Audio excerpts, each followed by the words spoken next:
Mientras buscan en sus Biblias Efesios capítulo 5, quiero extenderles un saludo de parte de los ancianos en la iglesia bíblica Berea, en donde me reúno junto con mi esposa María José, que está aquí conmigo, y mi pequeña niña Olivia, de 2 años y medio, y les mandan saludos los ancianos, los pastores allá en iglesia bíblica Berea, y cuando vayan hacia aquel lado, allá tienen una casa en North Hollywood. Con gusto les podemos recibir y sería un gozo tenerlos allá. Ahora que yo vine para acá, ya están en deuda con nosotros, tienen que visitarnos. Ya es una deuda que no sabían ustedes que tienen conmigo ahora, pero esperamos recibirlos pronto allá. Efesios capítulo 5, ¿lo tiene conmigo? Dependiendo la actividad o la disciplina, nosotros los seres humanos tendemos a otorgarle al tiempo un valor.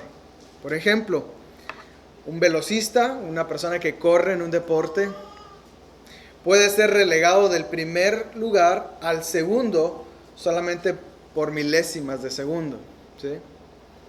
Un niño que va de viaje con su familia, 1 hora puede representar un periodo interminable de tiempo.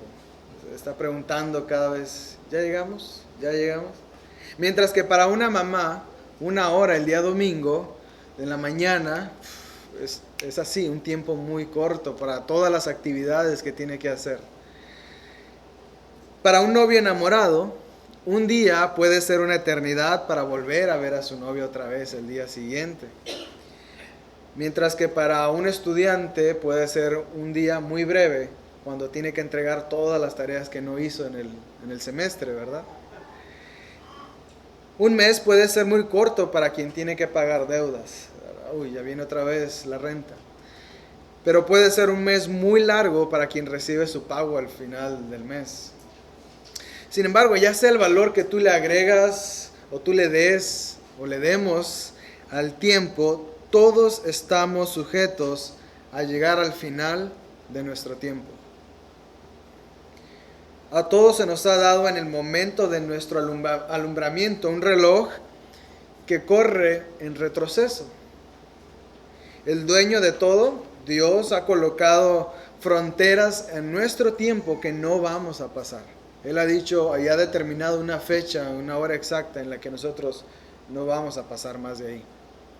Hechos 17, 25 al 26 dice, Él es quien da todo, a todos vida y aliento y todas las cosas, hablando sobre nuestro Dios. Y de una sangre, dice, ha hecho todo el linaje de los hombres para que habiten sobre toda la faz de la tierra y les ha prefijado el orden de los tiempos y los límites de su habitación. De manera que estamos nosotros, todos nosotros aquí, puestos como administradores de este tiempo, no como dueños del tiempo, sino como administradores del tiempo. Así que la pregunta es, ¿de qué manera estamos usando este valioso recurso? Vea lo que dice Efesios capítulo 5, versículo 15. Mirad pues, dice, con diligencia cómo andéis, no como necios, sino como sabios, aprovechando bien el tiempo, porque los días son malos. Versículo 17. Por tanto, no seáis insensatos, sin entendidos de cuál sea la voluntad del Señor. Oramos a nuestro Dios. Amado Padre, acudimos a ti, Señor, porque somos faltos, Señor, y te necesitamos, Señor, y necesitamos que nos guíes, que tu Espíritu Santo nos enseñe, nos redarguya, nos muestre a través de tu palabra lo que nosotros debemos de aprender, lo que nosotros debemos de hacer. Amado Padre, que nosotros podamos ser no solamente oidores, sino también hacedores de tu palabra, de lo que tú tienes que decirnos en esta mañana. En Cristo Jesús oramos. Amén. En Efesios 5, 15 al 17 encontramos 3 fundamentos que te van a ayudar a aprovechar el tiempo de acuerdo a la voluntad de Dios. 3 fundamentos que te van a ayudar a aprovechar el tiempo de acuerdo a la voluntad de Dios. Primer punto que tengo, el primer fundamento, es una advertencia solemne. Y el segundo, una mayordomía diligente. Y el tercer punto, un conocimiento diligente. Y es por eso que he titulado el sermón de hoy como redimiendo diligentemente el tiempo. Redimiendo diligentemente el tiempo. Y quiero pasar a mi primer punto, una advertencia solemne. Vea cómo dice el versículo ahí en sus Biblias, en Efesios capítulo 5. Dice, mirad pues con diligencia cómo andéis. Mirad pues. La primera advertencia de Pablo no tiene una connotación de que tú mires con tus ojos físicos. Tiene más bien, Pablo busca que sus lectores presten máxima atención a un asunto en particular. Un asunto en particular, de ahí que él usa la palabra diligencia, que prestes atención a algo en particular. Y es lo que debemos nosotros prestar atención con sumo cuidado. ¿Y a qué es? Bueno, lo que dice el versículo a continuación. Mirad pues con diligencia cómo andéis. Cómo andéis. Y de acuerdo a lo que nosotros podemos entender de la palabra andéis, a como Pablo la usa, se refiere al modo de vivir. Andar no se refiere específicamente al tú trasladarte de la iglesia a tu casa, sino a cómo vives tu vida. Las decisiones y acciones que se realizan a lo largo de la vida aquí en la tierra. Tú de qué manera vives de acuerdo al llamado que tú tienes como creyente. Cómo te tomas esas decisiones de acuerdo a tu llamado. Y esto es corroborado en el contexto de nuestra carta, en donde en repetidas ocasiones Pablo, inspirado por el Espíritu Santo, utiliza esta misma expresión andar o andéis para referirse al modo de vivir. Mire un ejemplo, Efesios capítulo 4, versículo 1. Mire cómo utiliza la palabra andar. 4:1 de Efesios dice, yo pues, preso en el Señor, os ruego que andéis. ¿Cómo debemos andar? Dice 4:1, como es digno de la vocación con que fuisteis llamados. Como hijo de Dios, tú fuiste llamado a ser hijo de Dios. Bueno, debes de vivir de acuerdo como un hijo de Dios. Mira Efesios 4:17. Esto pues digo y requiero en el Señor, que ya no andéis como los otros gentiles que andan en la vanidad de su mente. ¿Te das cuenta? Ya no vive como la vocación de tu llamado. No vivas como los gentiles que viven en la vanidad de su mente.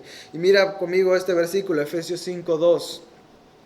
Sed pues imitadores de Dios como hijos amados y andad en amor, como también Cristo nos amó y se entregó a sí mismo por nosotros, ofrenda y sacrificio a Dios en olor fragante. Andad en amor. Pablo pues busca despertar en sus lectores, según Efesios 5:15, un interés genuino en la manera en que viven.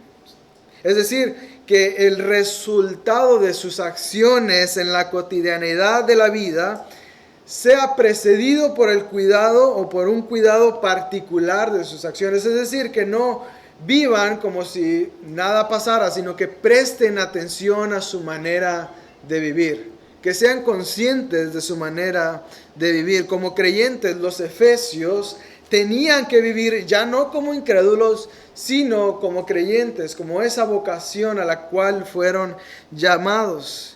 Nosotros debemos también prestar atención en cómo nos conducimos día a día, las 24 horas de nuestra vida.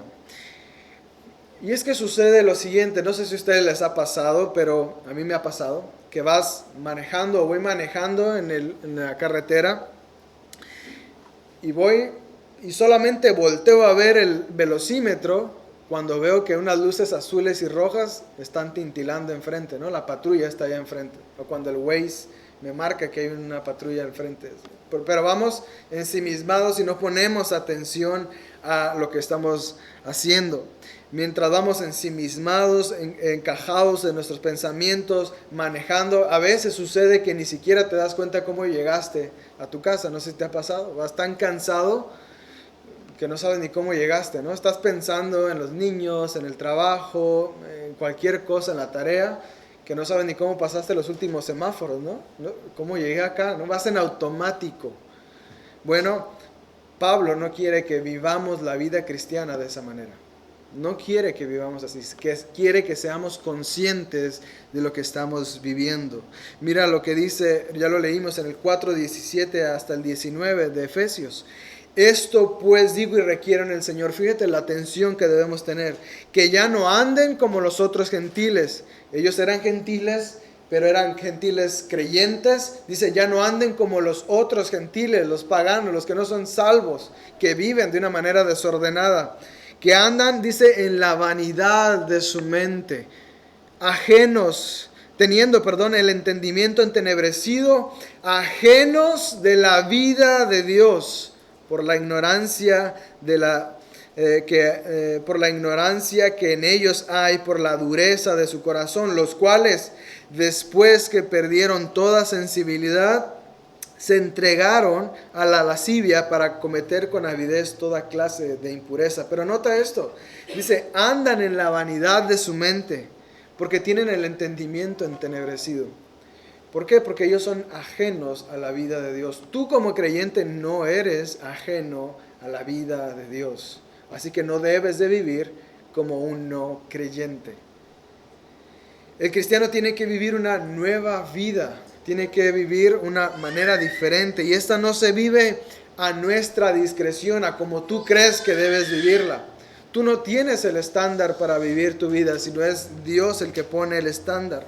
Esta nueva manera de vivir no es un producto de la casualidad en donde tú dices, bueno, ya soy creyente, vivo ya de acuerdo a lo que Dios dice. No, sino que esta nueva manera de vivir está subordinada o está gobernada a la obediencia de los estatutos de Dios. ¿Me explico? Esta nueva manera de vivir no es como tú quieras, sino está de acuerdo a los estatutos de Dios. Lo que Dios dice que quiere es lo que nosotros debemos hacer. Mira cómo continúa el versículo de Efesios capítulo 5, versículo 15. Mirad pues con diligencia cómo andéis. Nota lo siguiente. No como necios, sino como sabios. No como necios, sino como sabios. Hermanos, esta admonición o esta advertencia que nos da aquí Pablo para corregir o para no caer en el error de no vivir como necio y en su lugar vivir como sabio, es un indicador de que el cristiano, escuche bien esto, es el cristiano, el creyente, el que ha confiado en Dios, el que cree que Jesús es su Salvador, es inherentemente sabio y no un necio. ¿Sí? ¿Notó eso en el texto? El creyente es en sí mismo, es sabio, es inherentemente sabio, no por su esfuerzo, pero es sabio. Hermanos, vea lo que dice el texto, mirad pues con diligencia cómo andéis, no como necios, dice, no anden como necios, sino como sabios, como lo que son ustedes, porque son sabios. Es esa sabiduría, no la humana, sino esta sabiduría es la que nos lleva a la salvación. Recuerda lo que dice 2 de Timoteo 3:15, vaya conmigo a 2 de Timoteo 3:15, 2 de Timoteo 3 dice, y que desde la niñez ha sabido las sagradas escrituras, las cuales te pueden hacer, ¿qué dice? Sabio para la salvación. ¿Se da cuenta? Esta salvación esta sabiduría, no la obtuviste tú a través de un proceso extenuante, de trabajar, de estudiar mucho, de ir a un seminario. No fue que tú fuiste muy inteligente, no fue una búsqueda de la sabiduría como lo hacen el hinduismo, que llegas a un punto al nirvana y que ya eres sabio después de meditar durante mucho tiempo. No fue un método ritualista que te lleva al despertar de esta sabiduría. Un cristiano es poseedor de sabiduría en el momento en que teme a Dios, quien es la fuente de toda la sabiduría. Él es la fuente de toda la sabiduría. Tal como leemos el proverbio, el principio de la sabiduría es el temor a Jehová. El temor a Jehová. Por ende, como creyentes, hermanos, amigos, se espera una nueva forma de vida, un caminar diferente, una dirección opuesta a la anterior, un giro radical de cuando no éramos creyentes. Vives totalmente diferente, vives 180 grados opuesto a la manera en que vivías. Y es que, hermanos, sucede algo cuando hay un encuentro con Dios. Cuando hay un verdadero encuentro con Dios, el impacto ocasionado en el encuentro con Dios es indudablemente palpable. Cuando en verdad tienes un encuentro con Dios, es palpable, es visto exteriormente, no solamente internamente, sino externamente. Por ejemplo, el autor de la carta de Efesios es un fiel testigo de esto. Él es un ejemplo de una vida transformada totalmente, ¿cierto? ¿Cómo era Pablo? Bueno, Pablo era un blasfemo y perseguidor de la iglesia, ¿sí? Él dice que era un ignorante también e incrédulo hasta que Dios lo llama. Eso lo puedes ver en 1 de Timoteo 1, 12 al 14. Él se describe así como un perseguidor de la iglesia. Pero el Señor lo llamó y su vida cambió totalmente. Esa manera de vivir fue transformada con la sabiduría de Dios.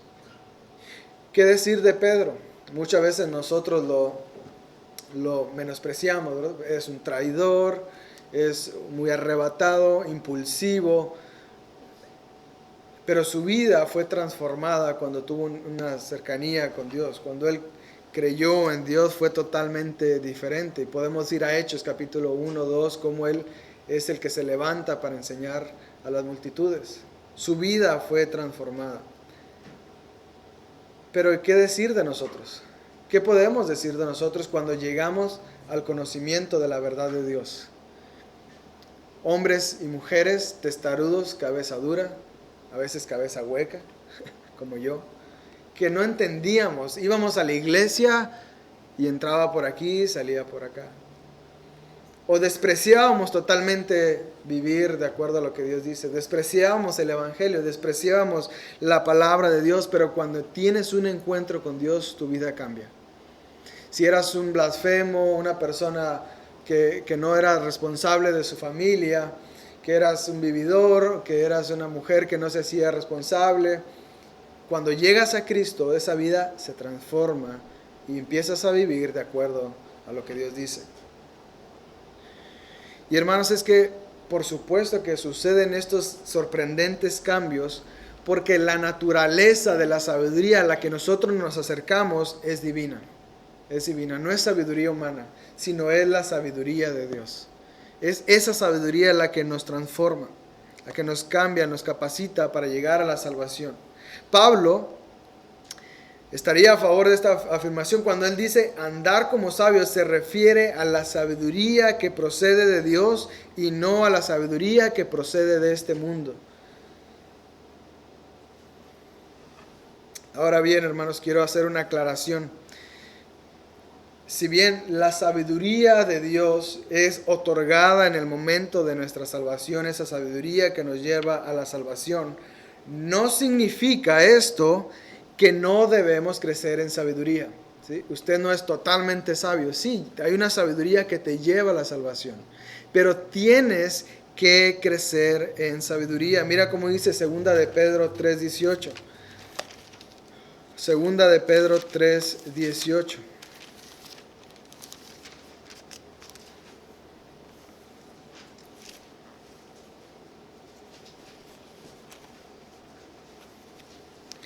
Dice, antes bien, creced en la gracia y el conocimiento de nuestro Señor y Salvador Jesucristo. Es decir, crecer en el temor de Dios, crecer en el conocimiento de Dios, crecer en la gracia de nuestro Dios. No significa que cuando tú tienes esta sabiduría, al creer en Él, hasta ahí queda, no. Tienes que crecer, tienes que alimentar esa sabiduría.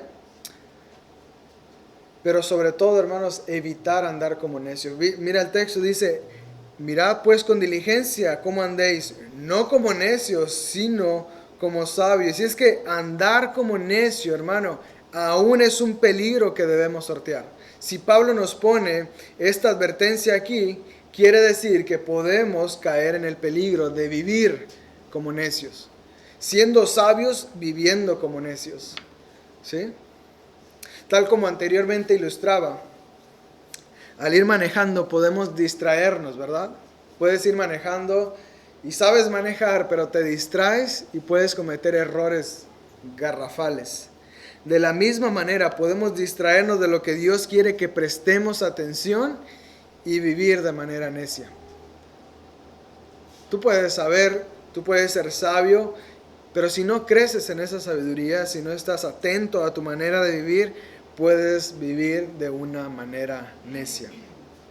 Sí, podemos ir de un punto A a un punto B, pero distraídos totalmente de nuestra manera de vivir. Puedes decir, bueno, yo tengo 15 años de cristiano, pero en esos 15 años vivir totalmente desentendido de lo que es, lo que Dios quiere, vivir a la manera de Dios. Hermanos, Satanás estaría complacido de ver creyentes que son salvos viviendo en la vanidad de su mente. Satanás estaría encantado con eso. Cristianos dormitando, cristianos que están cómodos, cristianos que están como en un suspenso, viviendo, existiendo nada más.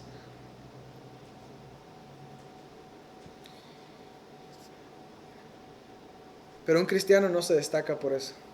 Un cristiano no vive de esa manera dormitando, con los brazos cruzados, descansando. No.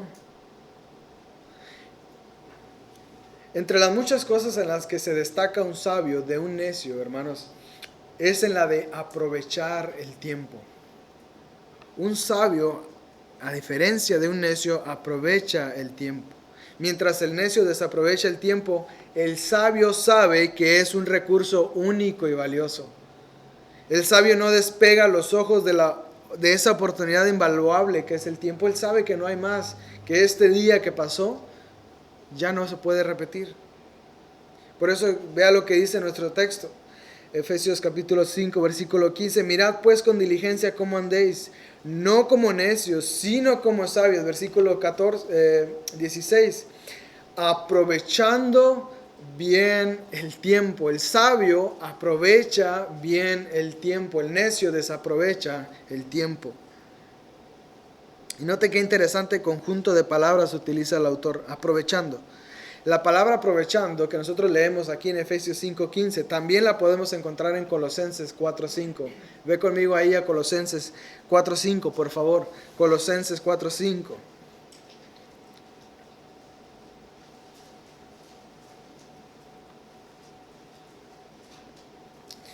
Dice, andad, Colosenses 4:5. Andad, ¿cómo dice? Vivir sabiamente para con los de afuera. ¿Cómo? Redimiendo el tiempo, aprovechando el tiempo. ¿Notas cómo se puede usar esta palabra como aprovechar o redimir, comprar el tiempo? Dice un autor lo siguiente, y cito, el término griego de esta voz, aprovechar, está indicando que debemos comprar el tiempo nosotros mismos. Nota esto. Nosotros mismos para nuestro propio uso, pero en el servicio del Señor. Lo leo una vez más. Que debemos nosotros comprar el tiempo nosotros mismos para nuestro propio uso, pero en el servicio al Señor. ¿Sí? Tal como los suministros e insumos que la iglesia utiliza, ¿sí? Puedes comprar vasos, utensilios, instrumentos. De la misma manera los compran ellos para el servicio a Dios, los compra la iglesia. De la misma manera compramos o redimimos nuestro tiempo para dedicarlo al servicio a Dios, para agradar a Dios, para vivir a la manera de Dios. Es decir, aprovechamos los momentos valiosos para dedicarlos a Dios. Cada momento. Aquellas horas que tú desperdiciabas en las constantes y obsesivas compras en las tiendas, ahora son canjeadas para servir a Dios. Aquel tiempo que pasabas en el mall ahí gastando el dinero y muchas horas, no digo que está mal ir, pero con su tiempo bien distribuido, no desperdiciando ahí el tiempo, ahora lo aprovechas para servir a Dios. Las interminables horas de socialización que tenías con los amigos, perdiendo la noción del tiempo y perdiendo la cordura porque tomaban alcohol, bueno, ahora se deben transformar para el Señor, para el servicio al Señor, para vivir de acuerdo a Dios. Eso significa redimir el tiempo, cambiar el tiempo, aprovechar el tiempo. Las horas extras que usabas para generar ingresos, porque ya no era suficiente para ti lo que ganabas, ya no son invertidas egoístamente en ti, sino que ahora las utilizas para servir al Señor. ¿No? Hoy tengo que servir al Señor. No tengo que perderme en el trabajo. No debe ser ese mi Dios, ¿verdad? Un autor que se llama Jonathan Edwards, él tenía 18 años cuando escribió lo siguiente. 18 años. Dice lo siguiente: he resuelto, dice, nunca perder un solo momento de tiempo, sino aprovecharlo de la manera más rentable que pueda. ¿Sí? Eso hace un sabio, aprovechar el tiempo, no desaprovecharlo, nunca perder un solo momento de tiempo, sino aprovecharlo de la manera más rentable que pueda. Fin de la cita. Y nota el versículo dice: mirad pues con diligencia cómo andéis, no como necios, sino como sabios, aprovechando bien el tiempo. Ahora bien, cuando usa la palabra tiempo, hermanos, no se refiere al tiempo de 24 horas que nosotros marcamos con nuestro reloj, sino que se refiere a un tiempo establecido en el cual redimimos cada oportunidad para aprovechar con sabiduría el tiempo, es decir, una época, nuestro tiempo, la época en que nosotros vivimos como creyentes, ahí nosotros es el tiempo al que se refiere el apóstol Pablo. Ahora, en nuestra posición de hijos de Dios, que tienen la sabiduría dada por Dios y que crecen en la sabiduría de Dios, aprovechamos con sagacidad el tiempo que nos resta, todo lo que nos resta. Es decir, nosotros nacemos, andamos por esta vida hasta que Dios interviene en nuestro tiempo, nos llama como hijos, vivimos una vida sin Cristo y Él llega, nos llama. Y entonces desde ese punto aprovechamos cada momento para vivir, aprovechando, redimiendo bien el tiempo con sabiduría. Mire cómo lo dice Pedro, primera de Pedro capítulo 4 versículo 3. Note cómo él explica mucho mejor este punto. Primera de Pedro capítulo 4 versículo 3. Primera de Pedro 4, 3 dice: baste ya el tiempo pasado, dice. Primera de Pedro 4:3. Baste ya el tiempo pasado para haber hecho lo que agrada a los gentiles. ¿Qué es lo que les agrada a los gentiles? Por gentiles entiéndase los paganos, los que no son creyentes. Baste ya el tiempo pasado para haber hecho lo que agrada a los gentiles. ¿Y qué es lo que les agrada a los gentiles? Dice: andando en lascivias, concupiscencias, embriagueces, orgías, disipación y abominables idolatrías. ¿Sí? Eso es, dice, lo que le agrada a los gentiles. Dice: baste ya ese tiempo. Ahora, como hijo de Dios, ya no debes vivir de acuerdo a eso. Ya no debes ser idólatra, ni idolatrarte a ti mismo, que tanto te preocupas por ti, que te haces un ídolo de ti mismo. No debes desperdiciar el tiempo en disipaciones. Y hermanos, es que en ocasiones seguimos creyendo que somos de este mundo. Pensamos que somos de este mundo. Y eso es un terrible engaño. Y en ese pensamiento en espiral descendente nos creemos dueños de todo lo que poseemos. Nos creemos dueños de nuestra casa, dueños de nuestro automóvil, dueños de nuestro sueldo e incluso dueños del mañana. Cuando la realidad es que nada nos pertenece. Nada nos pertenece. Nada nos pertenece. Somos simples mayordomos, administradores de los bienes que en cierta manera son seguros para nosotros. Es decir, tú tienes tu carro, pero ese no es tu carro. Dios te lo ha dado para que lo administres de la mejor manera. La casa que tienes, tú puedes haberla pagado, pero eso no es tuyo.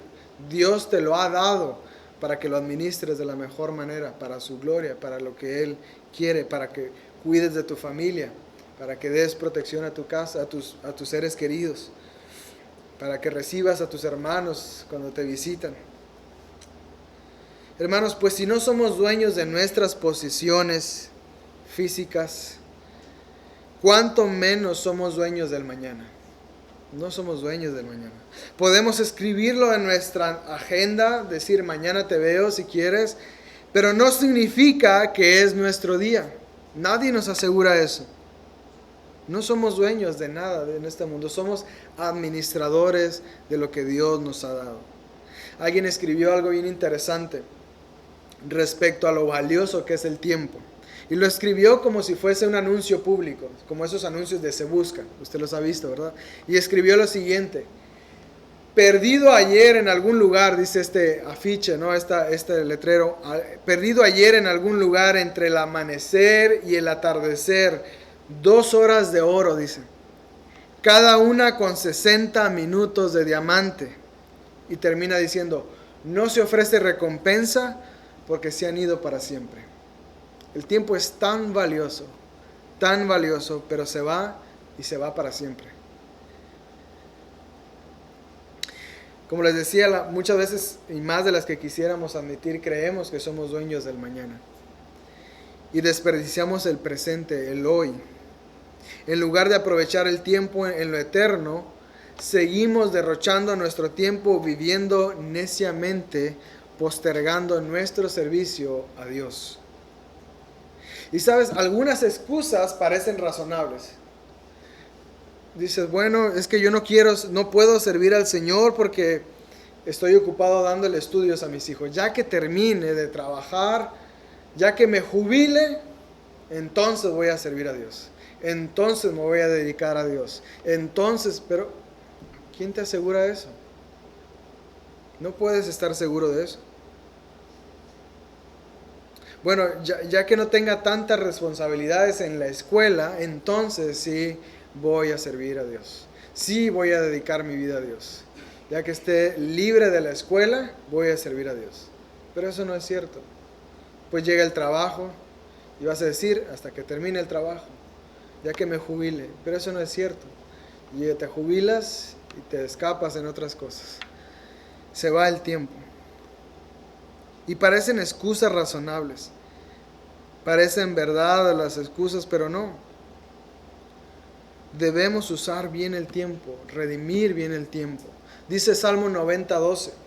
Enséñanos de tal modo a contar nuestros días que traigamos al corazón sabiduría. Enséñanos de tal modo a contar nuestros días. Y es muy sabio este salmo. Porque podemos contar nuestros días, pero no podemos estirar nuestros días. No hay más de lo que Dios ya ha estipulado para ti. Debemos ser disciplinados en la mayordomía de nuestro tiempo, en cómo administramos nuestro tiempo. Yo les pregunto, ¿qué pasaría, hermanos, si en lugar de celebrar nuestro cumpleaños en números progresivos, fueran en números regresivos? ¿Ha pensado usted eso? Que te digan, bueno, hoy no cumpliste 40. Hoy te quedan 30 años de vida, porque tu total son 70, hoy te quedan 30 años. Bueno, hoy cumpliste 50, bueno, Dios dijo que a los 51 te ibas a morir. Felicidades, te queda 1 año de vida.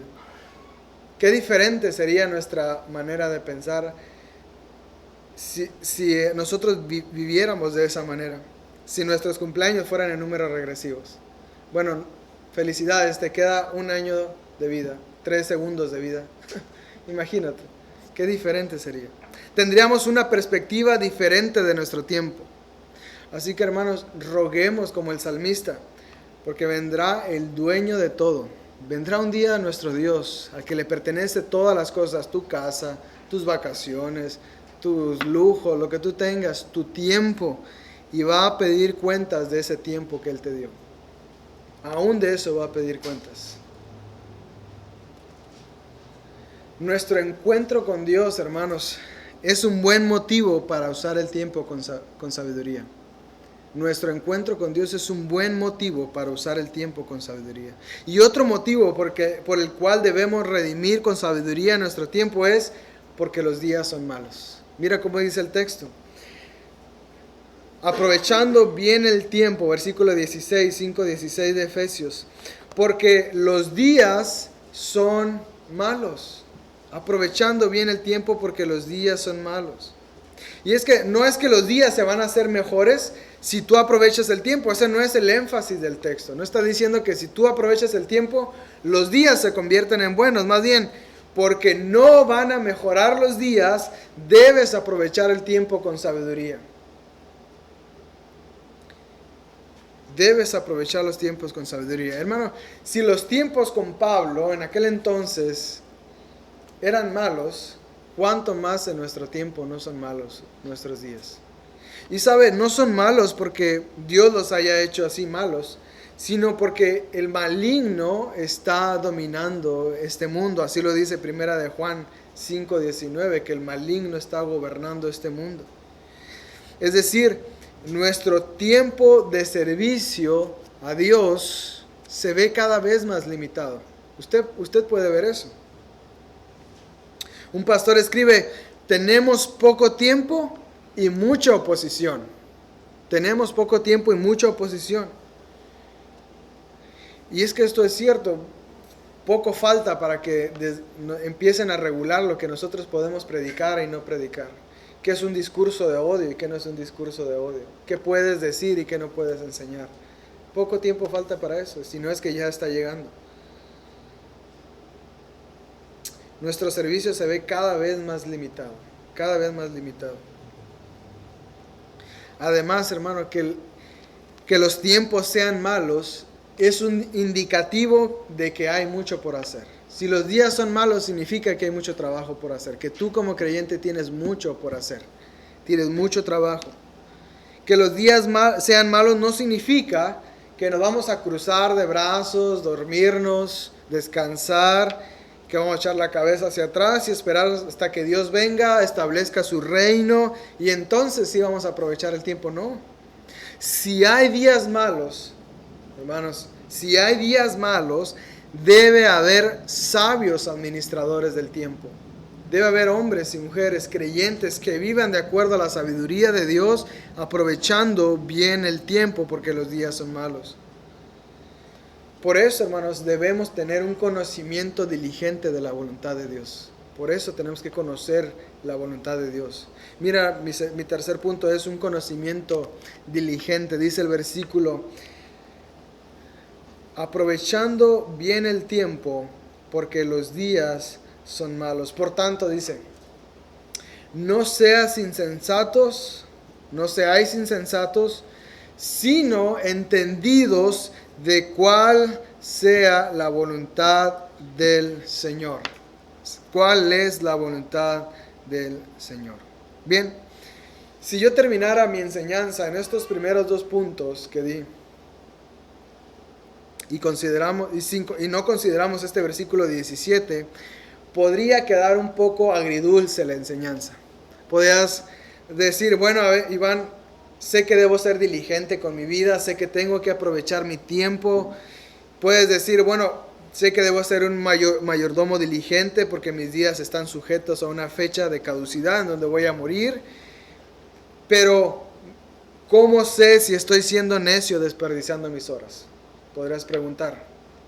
Otro quizá podría preguntar, ¿debo evitar divertirme? Es decir, ¿ya no puedo divertirme? ¿Ya no puedo ir al parque a divertirme? ¿Ya no puedo ir a ver una película a divertirme? ¿Ya no puedo jugar con mis hijos? No, mijo, no puedo jugar, tengo que servir a Dios. Como que quedaría ahí medio extraño, ¿verdad? El sermón si no lo completamos con este versículo 17. Podría otro preguntar, ¿pasar tiempo con mi esposa e hijos viendo una película es ser un mal mayordomo de nuestro tiempo? Ir a la playa y pasar un tiempo con amigos es ser mal mayordomo de nuestro tiempo. Bueno, para estas y otras preguntas que pueden surgir en su mente, el versículo 17 nos puede aclarar esto.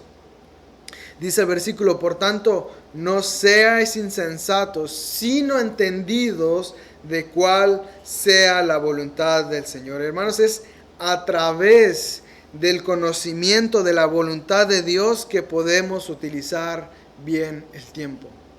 Esa es la premisa principal. A través de conocer la voluntad de Dios podemos utilizar bien el tiempo. Y es a donde Pablo quiere llevarnos. Tienes que ser un buen mayordomo de Dios. Tienes los días contados.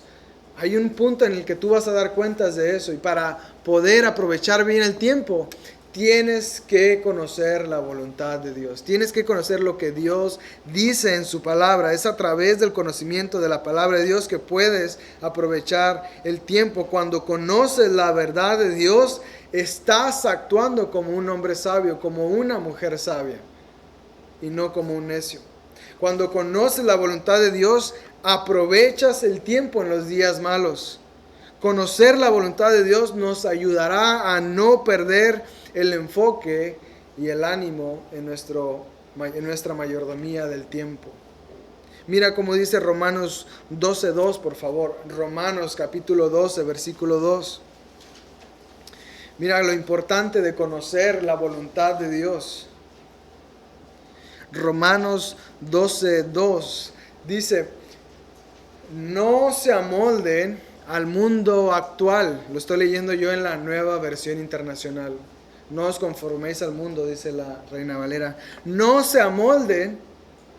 Eso de conformar significa amoldarse. No se amolden al mundo actual, sino sean transformados mediante la renovación de su mente.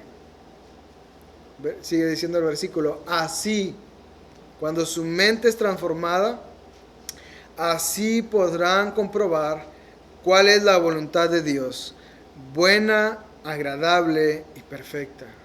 Buena, agradable y perfecta. Pero, ¿cuál es la voluntad de Dios buena, agradable y perfecta? Bueno, los teólogos en su finitud, en su limitación para conocer a Dios,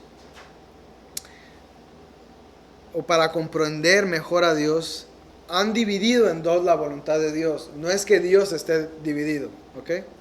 Pero para poder entenderla, lo han dividido en dos. Una voluntad secreta, ¿sí? Y una voluntad revelada de Dios. Una voluntad secreta y una voluntad revelada de Dios. Usted ha leído ese versículo, que las cosas secretas pertenecen a nuestro Dios, pero las reveladas han sido dadas para nosotros y para nuestros hijos, para que las conozcan de generación en generación.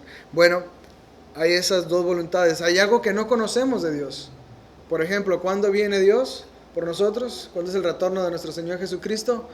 No lo sabemos, está en la voluntad secreta de Dios. No lo sabemos. ¿Cuándo es el día de tu muerte? No lo sabemos, está en la voluntad secreta de Dios. ¿Verdad? Bueno.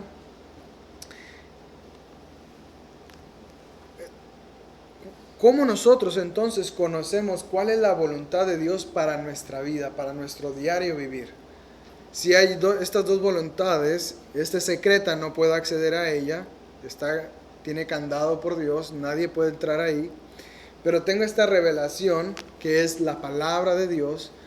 ¿Cómo puedo saber yo que estoy viviendo todos los días de mi vida en la voluntad de Dios, de modo que yo esté aprovechando bien el tiempo? ¿Me explico? ¿Cómo sé yo que el estar con mi familia cierto tiempo no está en contra de la voluntad de Dios? ¿Cómo sé yo que pasar un tiempo divertido con los jóvenes de la iglesia jugando bolos es parte de la voluntad de Dios? Es ahí donde quiero llegar. Hermanos, conocer cuál es la voluntad de Dios, o mejor dicho, lo que a Él le agrada, y de esta manera redimir diligentemente el tiempo, es solamente escudriñando la palabra de Dios, ¿sí? Sin embargo, por ejemplo, si tú quieres ir a estudiar a una escuela, si tú buscas en toda la Biblia, no vas a encontrar ningún título de alguna universidad. Si tú dices, bueno, Señor, ¿será tu voluntad que yo estudie en en TMU, en la universidad del máster, o en el seminario del máster, o tengo que ir a UCLA. Si tú lo buscas, aquí no lo vas a encontrar. No vas a encontrar UCLA o vas a encontrar el nombre Oxford, si eres muy inteligente. No. Oh, Señor, ¿con quién me tengo que casar? Bueno, no vas a encontrar aquí el nombre de Hugo, ¿verdad? No va a venir aquí. O vas a encontrar el nombre María, pues sí viene María, pero no va a encontrar el nombre de su prometida o su prometido aquí. No lo encuentra en estas hojas. Es imposible encontrar el nombre de tu universidad, el tipo de carro que tú tienes que conducir, las películas que tienes que ver en el cine, lo que tú quieras, la esposa, el esposo, la casa donde tienes que vivir. No está ahí. Pero por eso nosotros debemos conocer la voluntad revelada de Dios para vivir bajo los principios que nos da la palabra de Dios. Es decir, en otras palabras, saber cuál es la voluntad de Dios revelada, conocer esto a cabalidad, nos va a ayudar a entender los principios bíblicos para tomar decisiones, ¿sí? Para tomar decisiones. Y aunque parezca algo imposible de hacer, ya que no puedes, probablemente tienes que tomar una decisión inmediata en tu trabajo, ¿verdad? Firmo aquí y hago trampa en el trabajo, pero tiene que ser rápido, ¿verdad? No te acuerdas de versículos. Probablemente tu decisión tiene que ser instantánea, rápida, o no vienen a la mente los versículos. Y aunque parezca algo difícil de hacer, permíteme hacer un ejercicio contigo. Por ejemplo, nuestro cuerpo, tu cuerpo, realiza diversas funciones fundamentales y vitales de manera inconsciente. ¿Sí? Todos sabemos eso. Por ejemplo, en este momento tú estás respirando. No sé si sabías eso. Pero no te estabas dando cuenta que estabas respirando, ¿cierto? Ya ahorita ya escuchas incluso el murmullo vesicular, cómo entra y sale el oxígeno, ¿verdad? Y sale en CO2. Ya ahorita ya estás consciente de eso. Yo puedo estar hablando y tú todavía escuchar tu respiración. Y si traes tapado un poro, silba incluso más De la misma manera, con la voluntad de Dios, hay una familiaridad con la palabra de Dios. Hay una familiaridad que llega el momento en que vives de acuerdo a la palabra de Dios sin darte cuenta. Vives de acuerdo a lo que Dios dice. Como aquellos que usan lentes. Un día se los pusieron y miraban todo el marco, miraban el armazón, incluso lo sentían, hasta que fueron acostumbrándose a usarlos día tras día, hasta que ya pierden el sentido de que tienen los lentes ahí. Ya son parte de ellos. De la misma manera con la Biblia hay una familiaridad con ella. La lees, la amas, la estudias. Vas a la iglesia, aprendes de la Biblia, preguntas sobre las dudas que tienes, te sientas en tu casa, tienes tu devocional, tomas notas, le haces preguntas al texto, luchas con el texto, te dejas vencer por el texto. Y estás dando y dando y dando todos los días de tu vida hasta que te acostumbras a traer los lentes de la voluntad de Dios revelada. Todos tus afectos, lo que tú amas, todas tus emociones, lo que te hace llorar, lo que te hace enojar, lo que te hace sonreír, todas tus pasiones están sujetas a la palabra de Dios, que libremente puedes decidir entre diferentes opciones en tu diario vivir apegado a las Escrituras, porque lo que deseas es obedecer a Dios. ¿Sí? Que te dicen tus amigos, vamos a la playa el domingo a las 11 de la mañana. ¿Sabes qué? Tengo que congregarme. Es el día del Señor. Pero tu mente ya está trabajando, ya está interiorizada dentro de ti. Ya no notas los armazones de los lentes. Vives saturado de la voluntad revelada de Dios. Todos tus afectos, emociones y pasiones están sujetas a la palabra de Dios. Alguien te ofende, tus emociones ya no son como las de los no creyentes, iracundo, y empiezas a enojarte y a maldecir. ¿Por qué? Porque estás basado en la palabra de Dios, porque ya se interiorizó la palabra de Dios en tu vida, porque ya está en tu mente, porque ya estás respirando la palabra de Dios. Palpitas al mismo ritmo que la palabra de Dios. Si te preguntas, ¿debo ver una película con mis hijos? Claro que sí, disfruta de ella, siempre y cuando esta película sea de acuerdo, sana, limpia, que no tenga obscenidades, que honre a Dios, que disfruten tus hijos, que crezcan tus hijos. Tengo que pasar aquí los 7 días de la semana en la iglesia, aquí en casa de fe.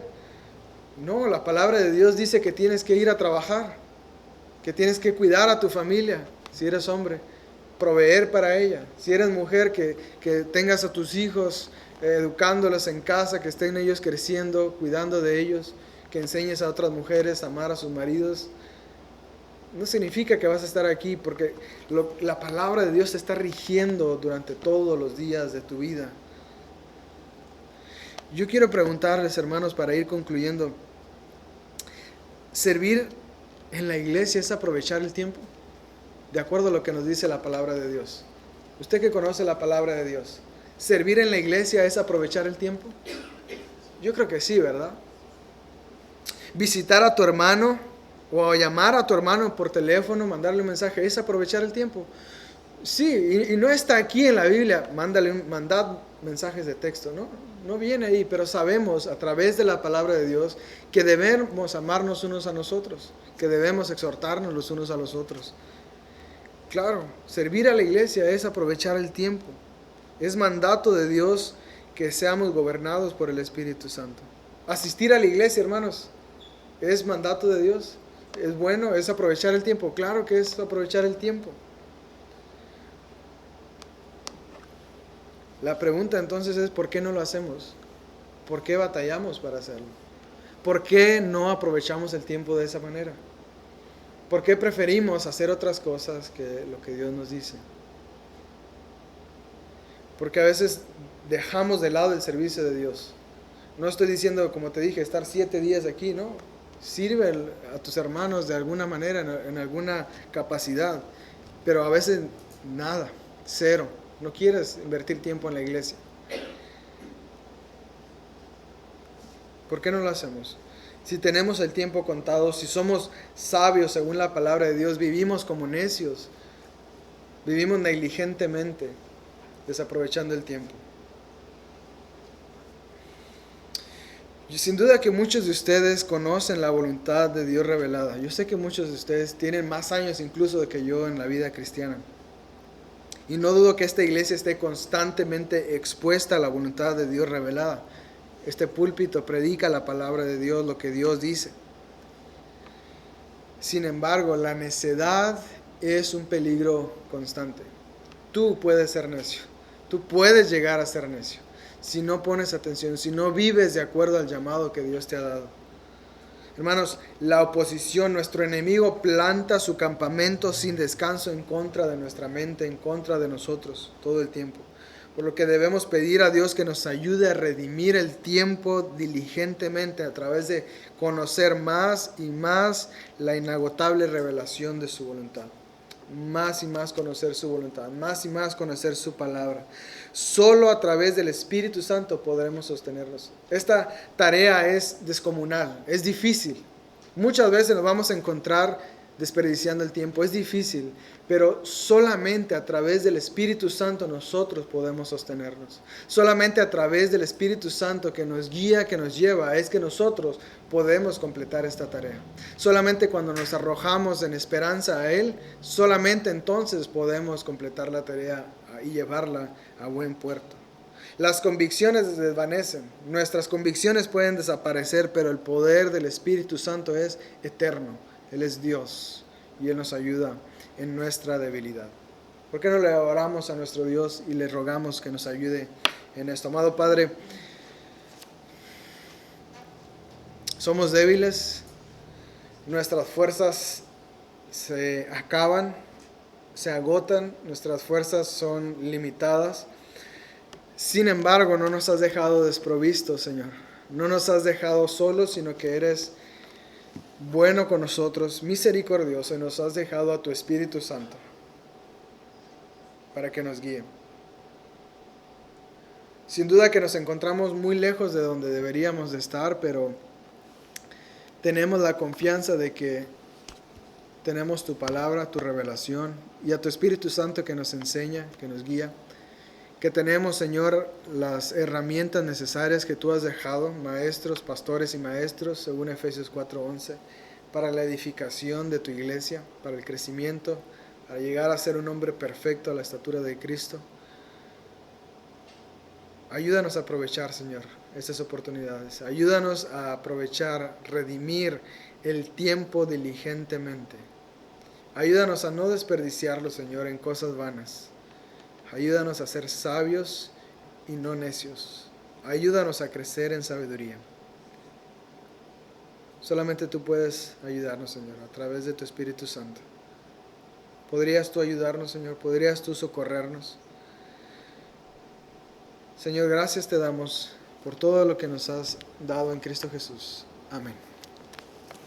Muchas gracias por su tiempo.